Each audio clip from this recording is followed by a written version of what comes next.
Et toute personne qui veut se dire à l'église, c'est bien un véritable disciple de Jésus.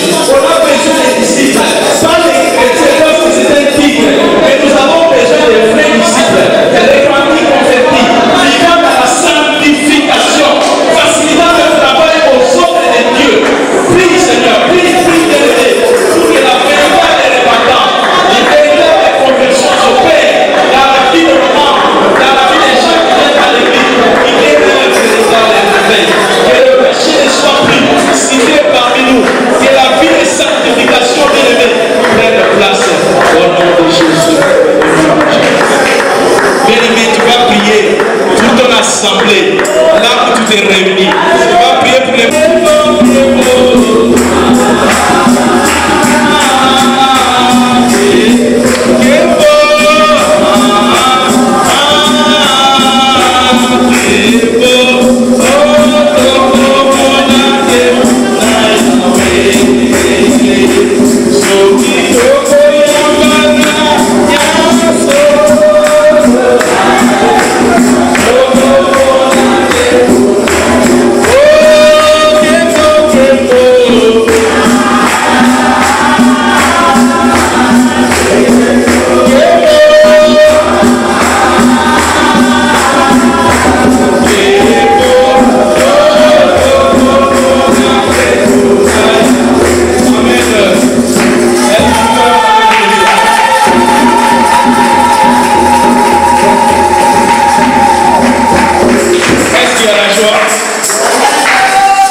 Quelqu'un qui est fâché?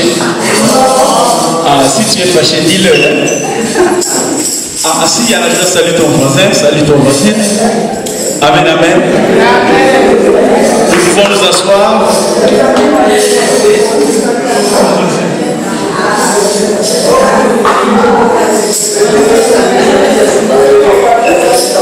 Nous avons constaté qu'après 10 ans dans la ville, on avait comme l'impression que l'église, c'est-à-dire le corps de Christ, n'était pas très puissante. Alléluia. Et le Seigneur nous avait mis à cœur de contacter tous les serviteurs et servantes, tous les disciples, et de leur exposer cette idée de nous réunir régulièrement pour prier afin qu'il y ait un vrai réveil spirituel à l'île. Amen. Par vrai réveil spirituel à l'île, nous avons voulu entendre ceci. Le réveil ne vient que lorsque les gens se répandent réellement et se convertissent. Alors quand les gens se répandent et se convertissent, le Saint-Esprit descend et commence à opérer des choses surnaturelles. Et quand des choses surnaturelles s'opèrent dans les milieux de l'église, cela attire le monde. Alléluia. Pour être honnête, à l'île, nous n'avons pas encore commencé à vivre pleinement cette réalité. Voilà pourquoi le Seigneur nous avait mis à cœur de réunir les serviteurs, les servantes, les peuples de Dieu régulièrement pour en faire un sujet de prière. Amen, amen. En fait, l'église debout veut être construite sur le modèle de l'église primitive. Et nous lisons dans Actes 2, 42 et 43, la Bible dit qu'ils persévéraient dans l'enseignement des apôtres, la communion fraternelle, la fraction du pain et dans les prières. La crainte de Dieu s'emparait de tous et il s'opérait des miracles, des signes et des prodiges des mains des apôtres. Amen, amen. En fait, ce verset nous a servi de verset clé pour dire qu'il y a certaines réalités que nous appelons les piliers de l'Église, c'est-à-dire l'enseignement des apôtres, la communion fraternelle, la fraction du pain, les prières et la crainte de Dieu qui doit s'emparer de tous. Et quand ces 5 choses sont réunies, la conjugaison de ces 5 réalités fait qu'il s'opère des miracles de la main des apôtres. Alléluia. En fait, les apôtres n'opéraient pas des miracles. La Bible dit qu'ils s'opéraient des miracles. Donc, ce sont ces choses que nous devons retrouver partout où les gens se réunissent autour du nom de Jésus. Et quand ces choses-là sont absentes, bien-aimés dans l'Éternel, nous pouvons prier matin. Éternel, nous voulons parler de ta part. La Bible dit qu'il envoyait sa parole et la parole nous a guéris. Seigneur, laisse que les marteaux de ta parole brisent nos cœurs. Parle-nous, Seigneur, instruis-nous. Réécris-nous, Seigneur, au travers de ta parole. Ta parole est vie et esprit. Quand elle tombe comme ça, elle fait des choses, Seigneur. C'est comme la pluie qui tombe du ciel. Nous recommandons ce moment entre tes mains. Seigneur, instruis-nous davantage. Je bénis ton Saint-Nom, Seigneur, pour l'homme de Dieu qui vient de passer ici. Il a parlé venant de ta part.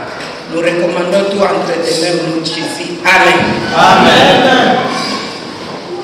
Nous lisons Esther chapitre 6, le verset 1. Je lis au nom de Jésus. Amen. Cette nuit-là, le roi ne put pas dormir. Il se fit apporter les livres des annales, des chroniques. On le lit devant le roi. Et l'on trouva écrit ce que Mardochée avait révélé au sujet des Bigad et des Teresh, les deux eunuques du roi, garde d'Israël, qui avaient voulu porter la main sur le roi. Alléluia.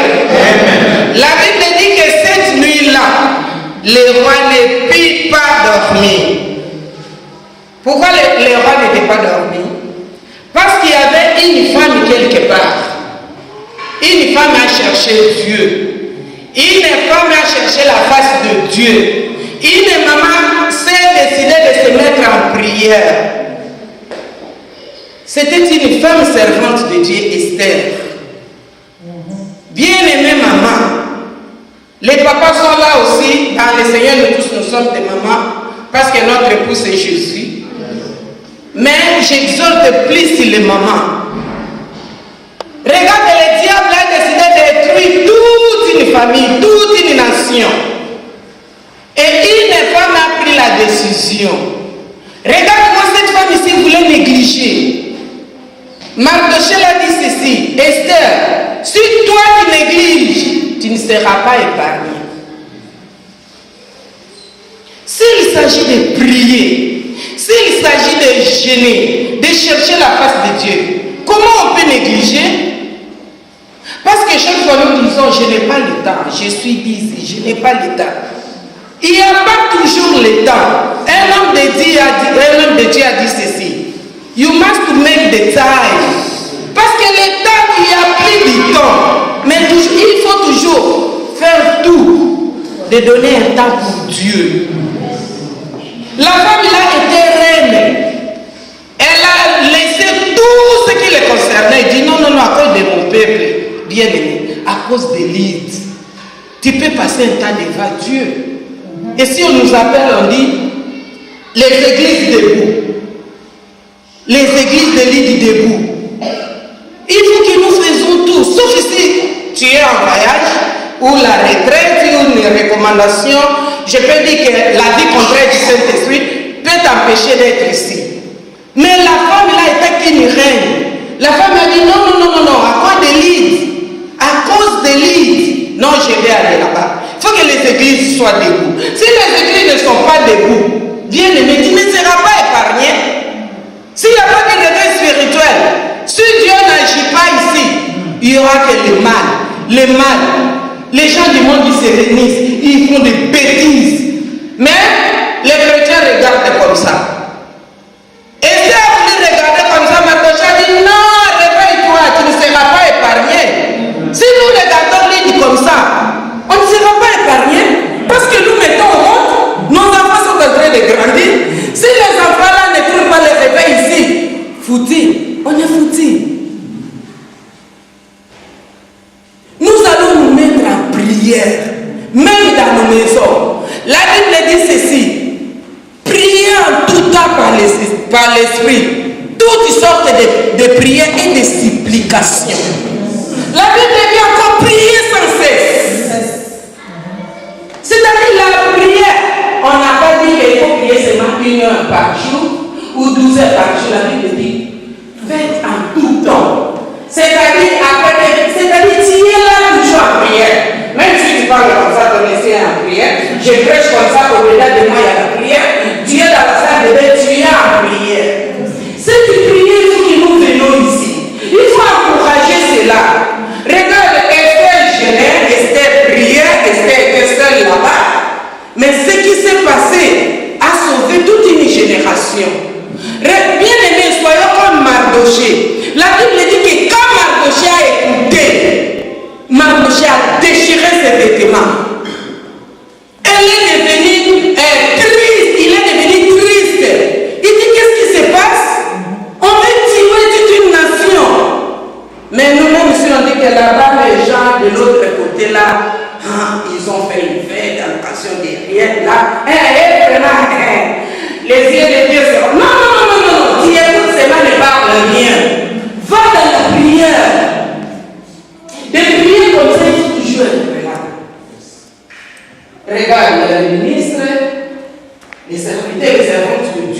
enfants de Dieu, quand nous chauffons, si Dieu te ouvre les yeux, tu regardes, tu vas voir terrible, terrible.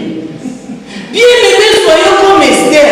La Bible dit que Esther a prié. Après la prière, elle a mis ses vêtements et s'est mis debout devant le roi. Bien aimé, dans les cours. Hey! Le roi dit, personne ne peut passer là-bas. D'ailleurs, c'était interdit. Tu ne peux pas passer. C'est interdit s'il n'y aura jamais de réveil spirituel. Mais avec Jésus, avec la prière, Dieu va faire quelque chose. Les pasteurs, les femmes, les servantes et les serviteurs de Dieu, tout le monde était triste. Mais qu'est-ce qui se passe vraiment? Moi d'ailleurs, je disais, cette vie, c'est devenu comme Sodome et Gomorrhe. C'est quelle sorte de vie? C'est-à-dire, on va sortir, c'est comme qui était sorti avec sa femme et ses enfants. Hein? On va sortir, c'est comme l'autre. Ça, c'est sorti. C'est quelque chose, je pense que tout le monde, tous les pasteurs ont cherché. Et peut-être ils n'avaient pas compris qu'au lieu qu'on s'unisse pour parler de l'Église, alors d'abord la prière. Amen. J'ai toujours dit quelque chose de très important. Quand il y a la guerre, on ne fait jamais la politique. Il faut nous tous nous sommes en tenue de guerre. Parce que si nous voulons faire la politique, les ennemis se retrouveront dans le camp. Il n'y a pas de, ce moment-là, il n'y a pas de politique. Ce moment-là, c'est attaquer. Amen. Amen. Je bénis le Seigneur pour le pasteur Daniel.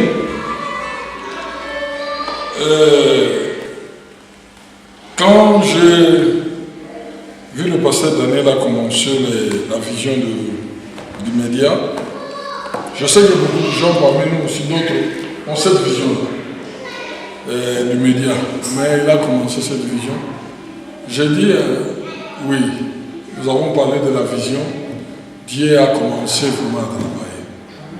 Peut-être que vous ne savez pas, vous êtes en train de voir simplement l'Église. L'Église, il n'y a pas de choses qui se font, mais il y a beaucoup de choses qui se font. Amen.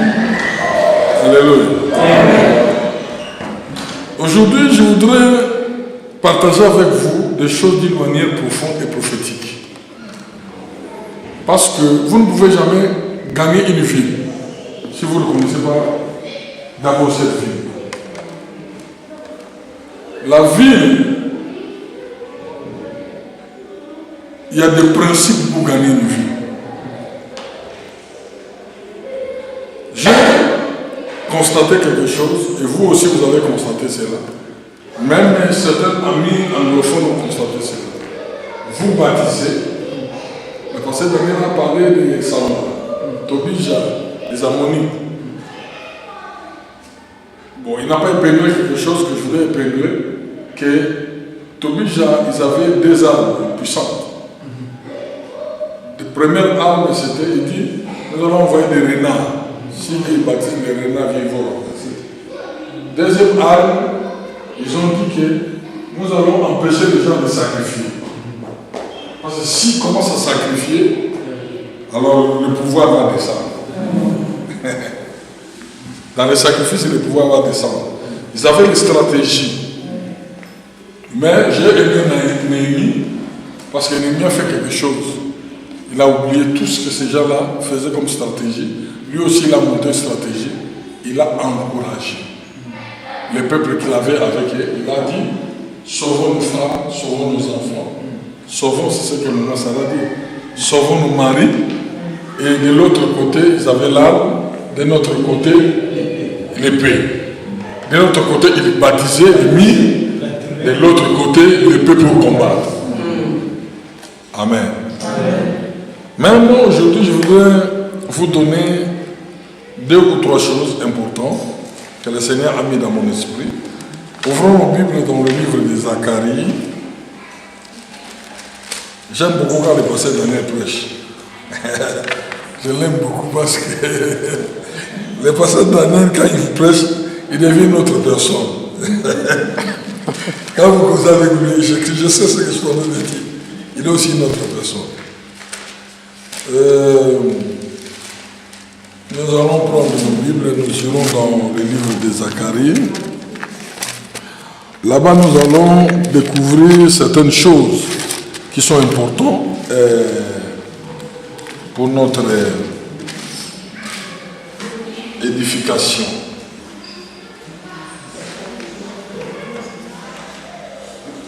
Nous allons lire Zacharie 4.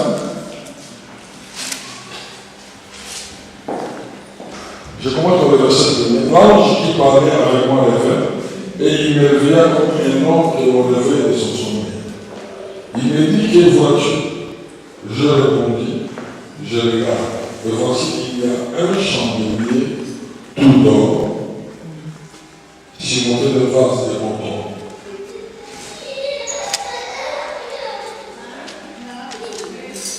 Vous êtes? Yes. Je somme. Vous êtes là? Oui. Un chandelier, je répondis, je regarde, et voici qu'il y a un chandelier tout d'or, surmonté de vases, et pourtant 7 lampes, avec 7 conduits pour les lampes, qui sont au sommet du chandelier. Il y a près de lui des oliviers, l'un à la droite du vase et l'autre à sa gauche. Et reprenant la parole, je dis à l'ange qui parlait avec moi, que signifient ces choses, mon Seigneur? Dis à quelqu'un, que signifient ces choses? Que signifient ces choses? Il dit, que signifient ces choses, mon Seigneur? L'ange qui parlait avec moi me répondit, ne sais-tu pas ce que signifient ces choses? J'ai dit non, mon Seigneur. Alors il reprit, il me dit, c'est ici la parole que l'Éternel adresse à Zorobabel. Ce n'est ni par la puissance, ni par la force, mais c'est par mon esprit, dit l'Éternel des armées, qui est grande montagne devant l'église habite. Qui est grande montagne devant l'église. Devant qui est grande montagne. Tu peux mettre ton nom sur cette place. Tu peux dire ça prophétiquement. Qui est grande montagne devant Joseph, Abraham.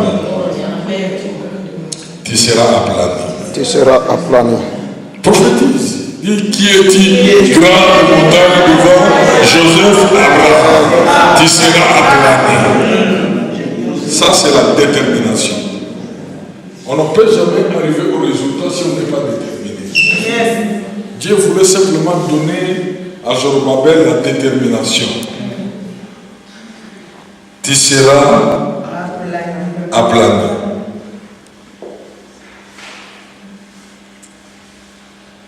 Tu seras aplani. Il posera la pierre principale au milieu des acclamations. Grâce, grâce pour elle. La parole de l'Éternel me fit adresser en ces mots. Les mains de Zorobabel ont fondé cette maison. J'aime ça. Je voudrais que quelqu'un dise que ma main a fondé ce ministère.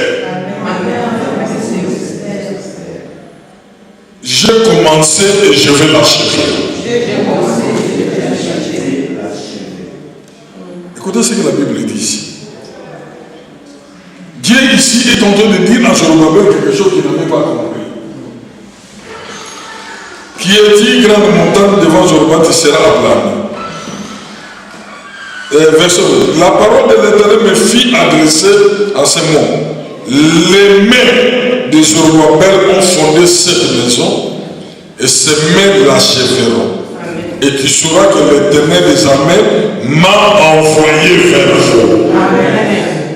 Tu sauras que c'est Josué va venir de moi-même. Je voudrais quand même vous faire réfléchir quelque chose. En moins que tu ne sois pas un jour. Les gens croient que, souvent nous croyons aussi, il arrive parfois certains sentiments dans nos cœurs, parce que nous sommes envoyés, nous n'aurons pas de difficultés. nous sommes envoyés, c'est Dieu qui nous a envoyés, les choses vont aller à la comme ça, roulette. comme un courant d'eau. Et pendant que les difficultés arrivent, si je voudrais parler dans le terme spirituel, les montagnes arrivent, on commence à dire que nous avons échoué. Qui vous a dit que vous avez échoué?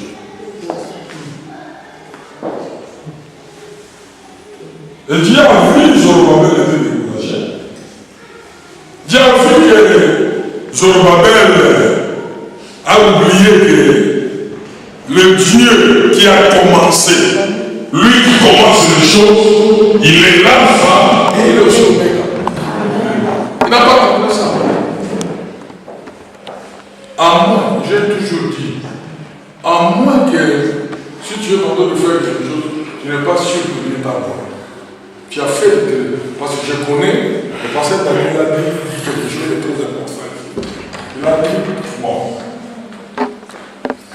nous avons vu des gens venir, nous avons vu des églises. Est-ce que toutes ces églises sont venues? C'est Dieu qui a commencé.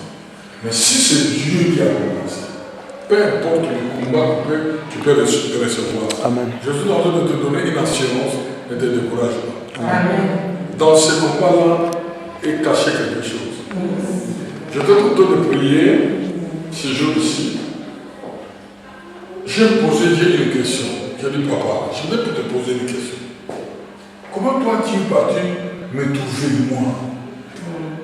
Un homme comme ça, je suis né dans une famille de chefs coutumiers, un homme qui a plein de malédictions, parce que cette génération-là, c'était une génération de sorciers, de magiciens, de féticheurs. Pourquoi tu es parti chercher des gens? J'ai lu dans la Bible, je trouve qu'il y a dit que tu pars chercher des gens qui ne sont pas sages, qui ne sont pas intelligents, qu'on ne met pas qu'à. Par exemple, moi, pourquoi tu m'as choisi? Dieu m'a répondu, il m'a dit, il lui dit, mon fils, je t'ai choisi pour démontrer mon amour. Ça, c'est la première chose.